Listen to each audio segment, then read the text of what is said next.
Сәлем қыздар, бүгін сіздермен сникерс пирогын дайындайтын боламыз. Видеоны соңына дейін қарап, менің каналыма тіркеліп, өз пікірлеріңізді қалдыруды ұмытпаңыздар.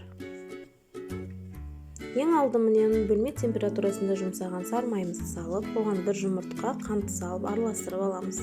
Үстіне ұнымызды саламыз, қопсытқышты және де какаоны салып, араластырып жұмсақ қамыр илейтін боламыз.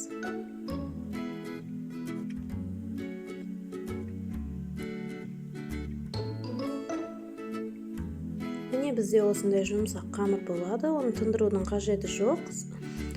Формаға салып жая береміз.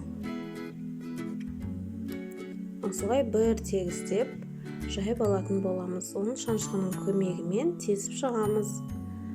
Енді салмасын дайындаймыз. Бізге творог, қаймақ, творожный сырды салып, үстіне қант, ванильдік қантты салып, 2 жұмыртқа салып, 1 қасық крахмалымызды салып, блендердің көмегімен езіп алатын боламыз. Осындай бір келкі масса дайын болады бізде. Оны формамызға салып, 180 градус қызып тұрған пеште 20 минуттай пісіріп алатын боламыз. Міне бізде пирогымыз пісіп шықты. Оны толықтай суытатын боламыз.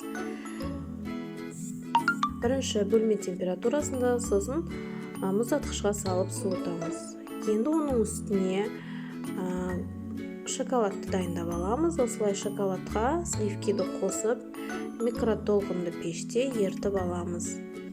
Үстіне тағы да сливкимізді қойып, оны осылай араластырамыз. Үстіне арахисті салып, жақсылап араластырып аламыз.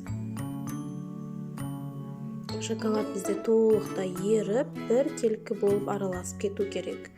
Оны мұздап тұрған пирогымыздың үстіне қойып, бір тегістеп жайып шығамыз. Арахистері бәр жеріне бірдей түсу керек. Сосын оны мұздатқышта мұздатып алатын боламыз. Міне біздің пирогымыз мұздатқышта тұрған, үстіндегі шоколады уже мұздаған. Өте дәмді пирог болып шығады қыздар. Дайындап көріңіздер.